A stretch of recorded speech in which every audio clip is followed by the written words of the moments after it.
بسم اللہ الرحمن الرحیم۔ امید کرتے ہیں آپ تمام لوگ خیریت سے ہوں گے۔ آج ہمارا سبق ہے چیپٹر نمبر 4، اس میں حصہ ہے جی بری عادات سے اجتناب، اور اس میں پہلا ٹاپک ہے تکبر۔ تکبر کسے کہتے ہیں؟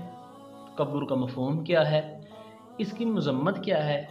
اس کی وعید کیا ہے؟ آپ صلی اللہ علیہ وسلم نے کیا اس کے بارے میں تعلیمات دی ہیں؟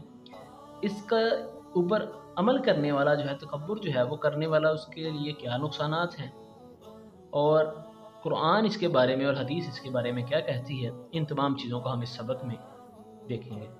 تو چلیے شروع کرتے ہیں۔ انسان کا اپنے آپ کو افضل اور دوسروں کو حقیر سمجھنا تکبر ہے۔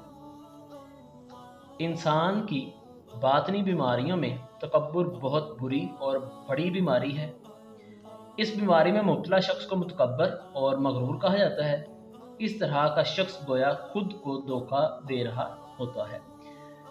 سوال ہے جی تکبر سے کیا مراد ہے؟ متکبر یا مغرور کس کو کہا جاتا ہے؟ جو تکبر ہے وہ کون سی بیماری ہے؟ ایک باطنی۔ یہ تمام سوالات ہمارے جو ہیں وہ اس میں کلیئر ہوتے ہیں۔ تکبر کی 3 مختلف صورتوں میں، اب یہاں پہ ہمارے پاس MCQ ہے جی تکبر کی کتنی صورتیں ہیں؟ 3۔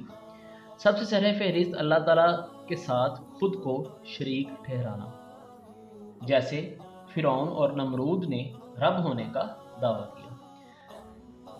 پہلی صورت کہ آپ اللہ تعالیٰ کے ساتھ خود کو شریک ٹھہرا دیں۔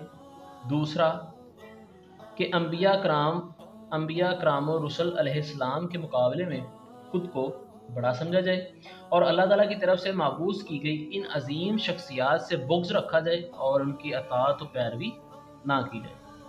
جس طرح بعض اہل مکہ نے نبی کریم خاتم النبیین صلی اللہ علیہ وسلم کی نبوت کا صرف اس لیے انکار کیا کہ بنو ہاشم کے خاندان میں جناب عبداللہ کے گھر ایک یتیم بچہ بڑا ہو کر کس طرح نبوت کا دعوے دار ہو سکتا ہے۔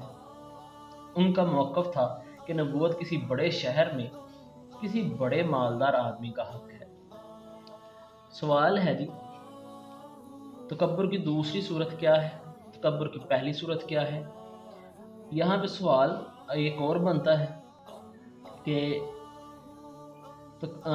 تکبر کی جو دوسری صورت ہے اس کی کوئی مثال دیں، یا اہل مکہ نبی کریم صلی اللہ علیہ وسلم کی نبوت کے کیوں کر منکر تھے، بیان کریں۔ قرآن ان کے بارے میں یا اہل مکہ کے جو تکبر تھا اس کے بارے میں قرآن نے کیا جواب دیا ہے، یا قرآن نے ان کے اعتراض کو کس طرح بیان کیا ہے اہل مکہ پہ، اور وہ کہنے لگے یہ قرآن کیوں نہیں نازل ہوا مکہ اور طائف کی 2 بستیوں میں سے کسی بڑے آدمی پر، کہ انہوں نے یہ اعتراض کیا کہ یہ قرآن جو ہے یہ کیوں مکہ یا طائف کے کسی بڑے شخص کے اوپر نازل ہے، یعنی کہ کسی مالدار شخص کے اوپر کیوں نہیں نازل ہے۔ تکبر کی تیسری صورت کون سی ہے؟ کہ دوسرے انسانوں کے مقابلے میں خود کو بڑا تصور کیا جائے۔ پہلی صورت کہ اللہ کے ساتھ خود کو شریک ٹھہرا لے۔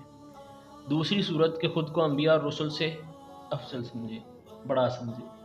تیسری صورت کہ آپ دوسرے انسانوں کے مقابلے میں خود کو بڑا تصور کریں، اور انسانی مساوات کے تصور کو بھی قبول نہ کیا جائے۔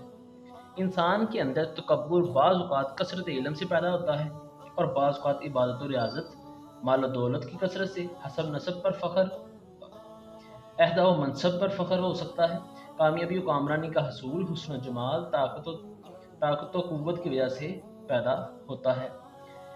اب یہاں پہ سوال ہے تکبر کن صورتوں میں یا کن وجوہات کی بنا پر پیدا ہو سکتا ہے؟ تکبر کرنے والا جنت میں نہیں جائے گا۔ ارشاد باری تعالیٰ ہے، ترجمہ ہے جی اس کا، وہ آخرت کا گھر ہے جسے ہم نے بنایا ہے، ہم اپنے لوگوں کے لیے جو نہ زمین میں بڑائی چاہتے ہیں اور نہ فساد، اور نیک انجام پرہیزگاروں کے لیے ہے۔ قرآن نے تکبر نہ کرنے والوں کے بارے میں کیا فرمایا ہے؟ نبی کریم خاتم النبیین صلی اللہ علیہ وسلم کا ارشاد ہے، جس شخص کے دل میں رائی کے دانے کے برابر بھی تکبر ہوگا وہ جنت میں داخل نہیں ہوگا۔ آپ صلی اللہ علیہ وسلم کا تکبر کے بارے میں کیا ارشاد ہے یا اس کے بارے میں کیا وعید ہے، یا آپ صلی اللہ علیہ وسلم نے تکبر کرنے والے کے بارے میں کیا فرمایا ہے، حدیث میں۔ غرور و تکبر مختلف صورتیں ہیں، جیسے حق بات کا انکار کرنا، دوسروں کو حقیر جاننا، زمین پر اکڑ اکڑ کر چلنا، کپڑے زمین پر گھسیٹتے ہوئے چلنا، اپنے سے کم مال و دولت والے کے پاس بیٹھنے سے نفرت کرنا، اس کے ساتھ بیٹھ کر کھانا کھانے کو ناپسند کرنا، اس کے برعکس کسی کو سلام میں پہل کرنا، کسی شخص کی نصیحت کو قبول کرنا، غصہ نہ کرنا اور کسی کو حقیر سمجھنا تکبر کا خاتمہ کرتا ہے۔ تکبر کی صورتیں کس طرح ہیں، تکبر کا خاتمہ کس طرح ہوتا ہے، اور انسان کے دل میں عاجزی کے جذبات پیدا کرتا ہے۔ اللہ تعالیٰ نے جب فرشتوں کو حکم دیا کہ آدم کو سجدہ کرو تو ابلیس نے انکار کر دیا۔ اس کے انکار کی وجہ یہی تکبر تھا۔ ابلیس نے حضرت آدم علیہ السلام کو سجدہ کرنے سے انکار کیوں کیا؟ تکبر کی وجہ سے۔ ارشاد باری تعالیٰ ہے، اور یاد کرو جب ہم نے فرشتوں کو حکم دیا کہ آدم کو سجدہ کرو تو سب فرشتوں نے سجدہ کیا سوائے ابلیس کے، اس نے انکار کیا اور تکبر کیا اور وہ کافروں میں سے ہو گیا۔ یہاں پہ سوال ہے کہ قرآن کریم میں ابلیس کے کفر یا اس کے انکار کی وجہ کیا بیان ہوئی ہے؟ انسان جب تکبر میں مبتلا ہو جاتا ہے تو اپنی چھوٹی انا کے تحفظ کے لیے برے اخلاق کا سہارا لیتا ہے، یعنی کہ وہ غلط باتیں کرتا ہے، ایسا طریقہ اختیار کرتا ہے جو اس کی خود ساختہ عزت کو بچا سکے۔ اس نحوست کی وجہ سے انسان جھوٹ، غیبت، گالی گلوچ اور دیگر اخلاقی برائیوں کا شکار ہو جاتا ہے۔ اس کی وجہ سے وہ انسانی معاشرے میں امن کی زندگی نہیں گزار سکتا۔ ایسے شخص کو اطمینان قلب جیسی عظیم کیفیت سے محروم ہونا پڑتا ہے۔ لا محالہ اس کا انجام دنیا و آخرت میں ذلیل ہونا ہوتا ہے۔ متکبر آدمی اپنے قریب بیٹھنے والوں سے نفرت کرتا ہے، مریض اور بیماروں سے بھاگتا ہے، آدمی گھر کے کام کاج میں حصہ نہیں لیتا۔ اس بیماری سے محفوظ رہنے کا بہترین طریقہ یہ ہے کہ ہم اللہ تعالیٰ کی معرفت حاصل کرتے ہوئے اور انبیاء کرام علیہ السلام کی تعلیمات پر عمل کرتے ہوئے غرور و تکبر سے باز رہیں تاکہ ہم دنیا اور آخرت میں کامیاب ہو سکیں، ہمارا معاشرہ امن و سلامتی کا گہوارہ بن سکے۔ تکبر سے یا غرور سے کس طرح محفوظ رہا جا سکتا ہے؟ مشق دیکھتے ہیں جس کی درست جواب کا انتخاب کریں۔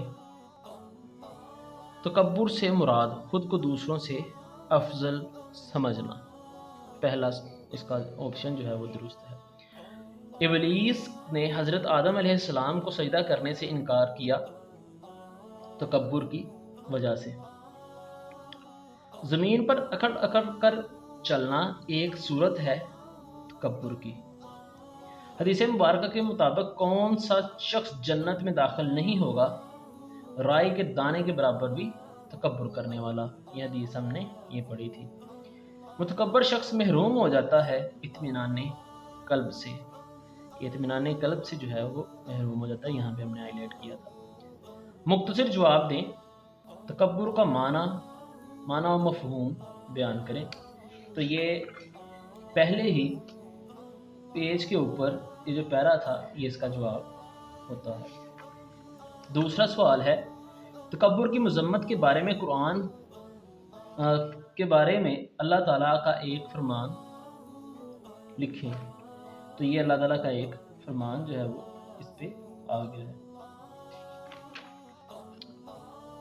اگلا ہے جی، تکبر کی کوئی سی دو صورتیں تحریر کریں۔ تکبر کی دو صورتیں ہیں جی، پہلی صورت ہم نے یہ بیان کی تھی کہ اللہ کے ساتھ کسی کو شریک ٹھہرانا، خود کو جو ہے وہ شریک ٹھہرانا۔ دوسرا یہ تھا خود کو انبیاء اور رسول سے افضل سمجھنا، یہ دوسری تھی۔ یہ پہلی ہے جی اس کی، اور یہ اس کی دوسری جو ہے وہ صورت ہے، تیسری صورت ہے۔ ان تینوں میں سے کوئی سی دو آپ لکھ سکتے ہیں۔ نبی کریم خاتم النبیین صلی اللہ علیہ وسلم نے تکبر کے بارے میں کیا ارشاد فرمایا ہے؟ یہ جی ہمارے پاس اس حدیث میں اس کا جواب موجود ہے۔ کن اعمال سے تکبر کا خاتمہ ممکن ہے؟ تکبر کا خاتمہ جو ہے وہ کس طرح ممکن ہے کہ آپ کسی سے سلام میں پہل کریں، کسی شخص کی نصیحت کو قبول کرنا، غصہ نہ کرنا، کسی کو حقیر نہ سمجھنا تکبر کا خاتمہ کرتا ہے اور انسان کے دل میں عاجزی کے جذبات پیدا ہوتے ہیں۔ اس کا یہ جواب ہے جی۔ اب یہ بھی سوال ہے کہ اس کا طریقہ جو ہے وہ کیا ہے، تو اس کا جواب یہ آ جائے گا۔ پہلا سوال ہے جی لانگ کویسچن، قرآن و سنت کی روشنی میں تکبر کی مذمت اور وعید تحریر کریں۔ تو قرآن و سنت کی روشنی میں جو وعید ہے وہ یہ ساری ہے کہ یہاں سے یہ شروع ہوتا ہے۔ تکبر کی دوسری قسم آپ اس میں لکھ سکتے ہیں، مگر یہاں سے بھی آپ لکھ سکتے ہیں کہ اس کے اندر یہ آ جائے گی ایک حدیث آیت، ایک یہ حدیث آ جائے گی اور ایک یہ جو ہے وہ آیت آ جائے گی۔ اب اگلا سوال ہے جی ہمارے پاس، متکبر انسان کن اخلاقی برائیوں میں مبتلا ہو جاتا ہے، وضاحت کریں۔ تو یہ ساری جو ہیں اس کی برائیاں ہیں، اس میں اخلاقی برائیاں یہ بھی آپ لکھ سکتے ہیں جو یہاں پہ بیان کیا کہ وہ اس طرح کا اس کی خدمات جو ہیں وہ صورتیں ہو جاتی ہیں۔ اب یہاں پہ جو ہے اس کا مکمل لانگ کویسچن کا جواب ہے۔